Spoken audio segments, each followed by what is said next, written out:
So today we're going to talk about felony offenses. If you're charged with a felony, in my book, The Art of Proactive Criminal Defense, I lay out how to attack a felony in the best way in a proactive fashion. So a little bit of information about myself, former prosecutor in New York City in Oakland County, and you can see the other information that I consider relevant. Active in my community as a volunteer hockey coach, dad of two, and an author of 9 books, including this book, The Art of Proactive Criminal Defense. So the timeline of a criminal case for a felony is even more detailed than what I have here. Initially, a felony, the police department will either make an arrest or conduct an investigation. For a felony, that information will always go to a prosecutor. For some misdemeanors, a police officer can issue a ticket with charges, but for a felony, a prosecutor will always have to review the case and decide on those charges. A prosecutor will then give the file back to a police officer or detective who will then go to the courthouse and swear to the complaint and ask the court for a warrant. A felony warrant will go into place, and the client and attorney will need to work to cancel that warrant. Typically, the most common way to do that is to appear voluntarily with an attorney before a judge on a felony warrant and have that canceled. Once the warrant is canceled, the court will set multiple court dates, including a conference and a preliminary examination within a certain period of time, because you have a constitutional right to have your case heard and to go to court for a felony in Michigan. So that's the timeline of a criminal case in Michigan. So here we have the steps for a proactive approach to a felony case. The arrest, the client is arrested by the police department. For a felony, the release is not as easy as a misdemeanor. A lot of times misdemeanors, the person will be released. The police department may say, okay, post $200-300, I'll let you go. You'll have a court date. For a felony, you'll most likely see a judge. You could be spending a day or two in custody. It all depends on the prosecutor reviewing the case, having the officer swear to the warrant, and the court approving that warrant. So a lot of times when you or someone that you care about is charged with a felony, a lot of times they get phone calls about so-and-so was in custody, I can't get information, what's going on. A lot of times within a day or so, that person will be arraigned by a judge. They'll have an opportunity to be released on some sort of bond conditions, and that person at the arraignment is not guaranteed the right to counsel. So if you want someone to be at your loved one's arraignment on a felony, you need to hire an attorney who can get in contact with the police and have that person arraigned with an attorney.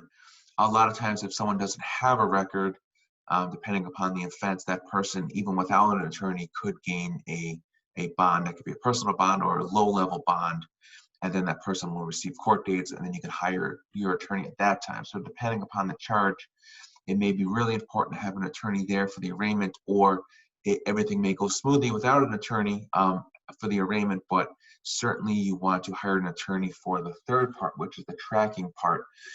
Once someone is released on a felony, most likely they will have a court date. This differs a bit in a misdemeanor. A lot of times our court date is not known right away, but for a felony, once released, you'll have court dates. But here I have the police, prosecutor, and court are working against you.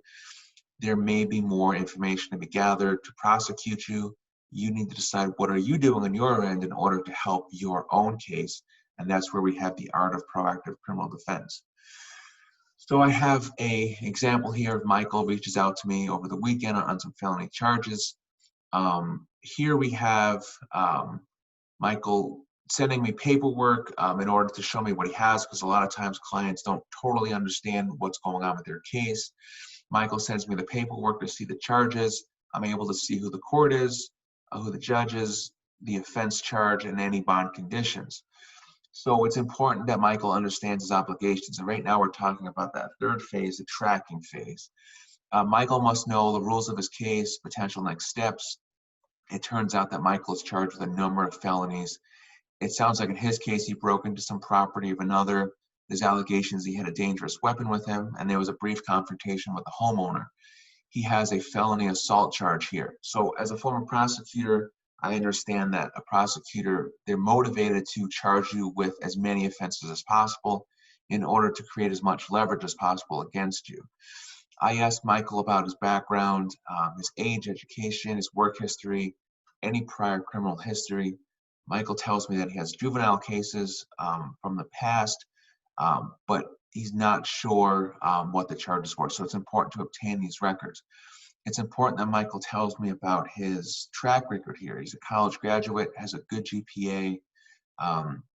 He'll be applying for jobs in the near future. He comes from a stable family.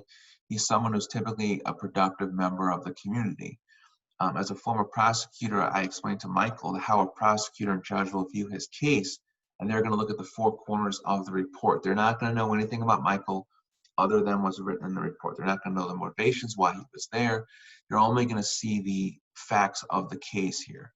So Michael is going to be viewed as a dangerous young man who showed up at someone's house with a weapon, and it could have ended a lot worse. Michael's not going to get the benefit of the doubt, especially when you enter someone's property and there's a weapon and a confrontation.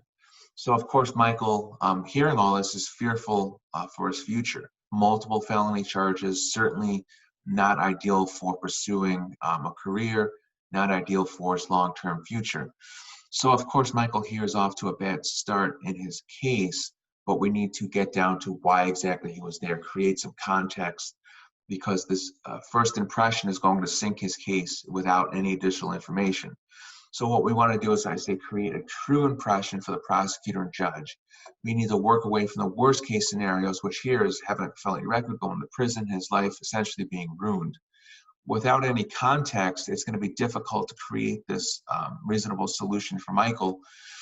But he does tell me that the house that he went to belonged to one of his friends who had some personal items that he had taken from Michael. So this is not Michael showing up at a stranger's house. This is Michael going somewhere to obtain his personal property back. So at least his motivations were there, and he was trying to get something back he believed was his. It doesn't mean he didn't create a crime, but it does at least explain why Michael was there. So Michael tells me that there were some golf clubs he was trying to retrieve from another person's garage. He agrees he didn't have permission to be there, but Michael had won some sort of bet with a friend, and in order to receive the winnings of that bet, the golf clubs, he went there to grab them. He was able to access the garage. He looked around, and the parents of the other person woke up, and they confronted him with a baseball bat. So Michael, what he did here was he threw a golf club at the other person, and he ran out of the garage. I explained to Michael that these circumstances don't necessarily create a defense, because he put himself in that position into someone's garage. Someone confronted him, which you're allowed to do, and he kind of reacted and threw a golf club at the other person. So it's still a crime here, but it at least provides some context to a prosecutor and judge. This is not a random act. So I tell Michael, for sure you broke the law, but potentially his presence there was justified in his mind. We at least have a story to tell with the prosecutor to say, okay, this is a young man who made a poor choice. No one was hurt. Fortunately, Michael shouldn't have done this, but here's why he was there. Here's what he's going to learn from this. So it's something that we may want to explore at trial, or it may be something we want to explore in negotiations. So the ideal outcome for Michael here, of course, is a path of no criminal record, a chance of a dismissal, a chance to go on probation, to learn from this. If any property was damaged, to, of course, pay that back to the property owner. He, of course, made things worse by throwing the dangerous weapon at the other person. And a golf club here is a dangerous weapon, but someone at 22 years old may not be making the best decisions. It's not an excuse for his actions, but it is a bit of the reasons why he was there. He needs to be able to handle conflicts in a better way, even if it was justified in his mind. Michael agrees that working towards a solution may be the best outcome for him. He's ready to make amends for what he did here, but the plan all starts with a timeout. You need to take a couple steps back, reframe the case from a dangerous burglar to essentially a stupid kid trying to get his property back. if we can go outside the four corners of the police report, it just makes more sense to the prosecutor and judge, and they understand why Michael was there. Again, the stupid kid trying to get his property back. That can be an easier pill to swallow for, okay, we won't put this on his record, we won't send him to jail, rather than a dangerous burglar breaking into a house. So I have here, the stiff words versus kind of the more relaxed, more laid back, more understandable, tangible language as the stupid kid versus the dangerous burglar. Same actions, but different context. It looks like a totally different case when we can kind of change the perception there. But of course, Michael being 22 now needs to step up to the plate and be proactive. So by reframing the case as essentially the stupid kid here, we need to highlight his ambitious goals with a strong GPA, his community involvement. What are his big plans? At 22 years old, it's a perfect time to start working with a counselor, a perfect time to evaluate your decisions and make sure that when you're 45 years old, you're not going to be pulling these same moves, because you can only be 22 years old once. Michael may have some options in Michigan to keep this off of his record, but those are not going to be presented to him at a later stage. He needs to figure out how to resolve conflicts in a responsible way, because for the next 60 years, there's going to be conflicts in his life, and his mental and emotional health need to be on par with making those good decisions. Michael needs to be involved in his community. He needs to be a productive member rather than committing felonies, which we have here. So I tell Michael, don't get in contact with the homeowner. He really wants to do that, but that's going to make his case worse. It's best if an attorney and prosecutor can work things out, communicate with all parties here. The prosecutor can certainly go to the homeowner, confirm that Michael does know someone at the house, confirm more information in order to kind of smooth this out a bit. So felonies, although they appear extremely serious at first, if there is a context behind them, there is a reason for it happening, they may be able to be resolved in a very favorable way. So by having a good relationship with the prosecutor here, opening up those lines of communications, we can dig a bit deeper on the case here. The prosecutor may want to review Michael's counseling progress, his community service, may want to confirm any restitution to the homeowner, but by calling a timeout, reframing, regrouping, we can change the whole perception of a felony. It turns out, when the prosecutor goes back and talks to the homeowner, that the homeowner did admit that there was a bet with Michael. He didn't think the outcome was fair, so he wasn't giving Michael the golf clubs back. So Michael, in a way, was justified trying to get them back. He probably should have done that in a different way, not committed a crime in doing so. But the prosecutor at this point may be satisfied that there was a legitimate dispute.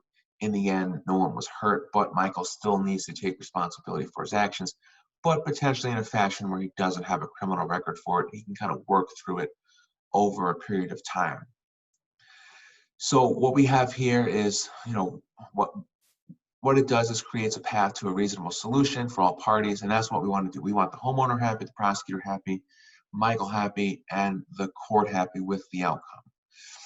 So this is an opportunity for Michael to stand before a judge, admit his poor choice, but have an agreement that everyone approves of. So Michael turned a situation that could have been extremely serious for his career, for his future, but because he was willing to be proactive, Michael's able to resolve his case in a very favorable but also really realistic way.